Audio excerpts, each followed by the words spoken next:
جس صاحب میں لٹ جائے فقیروں کی کمائی،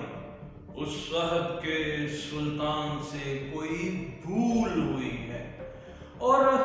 بالکل بھول تو کوئی ہوئی ہے ہمارے عہد کے سلطان نہیں سلاطین سے، کہ اگر میں آپ کو کہوں کہ پنجاب اسمبلی میں کوئی چوری ہو گئی ہے تو ایک بحران مچ جائے گا اور خبروں میں زبان زد عام ہوگا کہ پنجاب اسمبلی سے ایک گلدان چوری ہو گیا اور اس کو ریکور کرنے کے لیے اور چور کو پکڑنے کے لیے ایڑی چوٹی کا زور لگا دیا جائے گا۔ اور اگر میں آپ سے یہ کہوں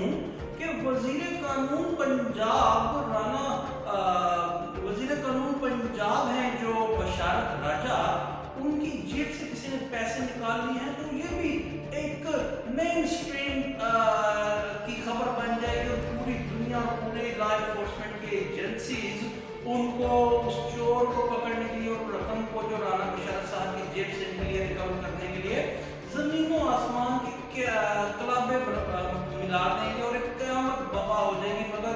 قیامت تو یہ ہے، بلکہ ایک ستم بالائے ستم یہ ہے کہ قیامت تب نہیں آتی جب آپ کے اور میرے پیسوں سے دی گئی تنخواہیں ہیں جو بیوروکریسی کو، یا جو فنڈز ہیں جو انفراسٹرکچر کے ضمن میں یوز ہوتے ہیں ہماری ویلفیئر کے لیے، وہ ہمارے اور آپ کے ٹیکسز کے پیسوں سے دیے ہوئے ہیں، ان کو چوری کر لیا جائے تو کوئی قیامت بپا نہیں ہوگی۔ اور آڈیٹر جنرل آف پاکستان کی جس کی تقرری سپریم کورٹ کے ججز کی طرح ہی شاید کی جاتی ہے کہ اتنی اہم سیٹ پہ بیٹھا آدمی یہ کہتا ہے کہ M C L metropolitan corporation Lahore میں فنڈز کی امبیزرمنٹ ہے، وہاں پہ غدر بھوت کی گئی ہے۔ اور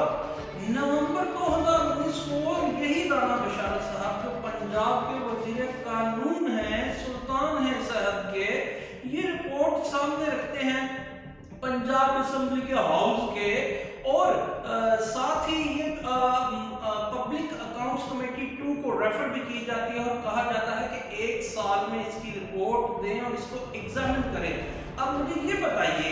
کہ ہمارے پیسوں کی چوری کے واسطے اسی ایوان میں جہاں سلاطین بیٹھے ہیں پنجاب اسمبلی میں 1 سال کا وقت دیا جاتا ہے، مگر اسی ایوان کے کسی بھی فرد سے اگر کوئی چوری ہو جائے یا اس ایوان سے گلدان بھی چوری کر دیا جائے تو قیامت بپا ہو جاتی ہے، مگر ہمارے اور آپ کے ٹیکس سے دیے ہوئے پیسوں کی لوٹ کھسوٹ کے لیے 1 سال دیا جاتا ہے۔ اور ترا یہ کہ 1 سال گزرنے کے باوجود یہ رپورٹ جو پنجاب اسمبلی میں نومبر 2019 کو رانا بشارت راجہ بشارت وزیر قانون پنجاب نے پیش کی تھی، تو 1 سال گزر جانے کے باوجود ابھی اس پہ کوئی بھی پیش رفت ہوتی نظر نہیں آ رہی۔ اور ایک اور آپ کو بات ساتھ ساتھ بتاتا چلوں کہ جو ایڈمنسٹریٹر ایم سی ایل ہیں اور ذوالفقار بھومن صاحب یا سی سی او میٹروپولیٹن کارپوریشن ہیں شوکت علی صاحب، انہوں نے لاہور کو، ان کی شاہراہوں کو روشن کرنے کے اسٹریٹ لائٹس کے بڑے بڑے انیشیٹو لیے ہیں، مگر جو ان کے ادارے میں کرپشن کے اندھیرے ہیں ان کو اجالے میں بدلنے کے لیے ابھی تک کوئی کچھ نہیں کر رہا۔ ساتھ ہی میں آپ کو یہ بھی بتاتا چاہوں کہ سی سی او لاہور ایم سی ایل نے چھوٹے درجے کے ملازمین جو سکیل 4 سے 6 تک کے تھے ان پہ پیڈا انیشیٹ کر کے ان کو معطل بھی کیا، انہیں کارکردگی سے پرفارمنس سے وہ مطمئن نہ تھے ماضی میں، مگر یہ نہیں کیا کہ جو قوانین کہتے ہیں کہ جو آپ کی آڈٹ رپورٹ میں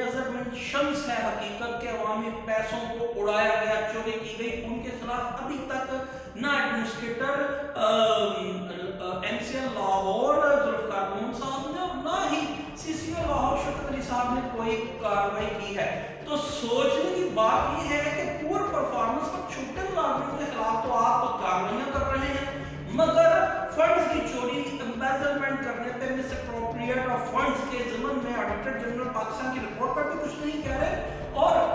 مزے کی بات یہ ہے کہ 1 سال گزر گیا ہے پنجاب اسمبلی میں یہ رپورٹ کو پیش کیے ہوئے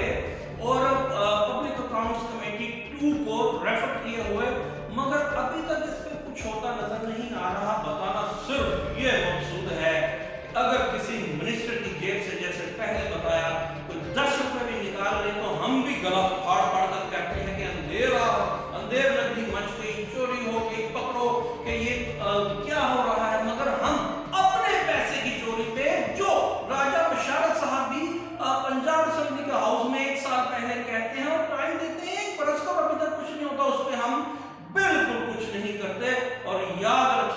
خدا ان قوموں کی قسمت کبھی نہیں بدلتا جو خود اپنی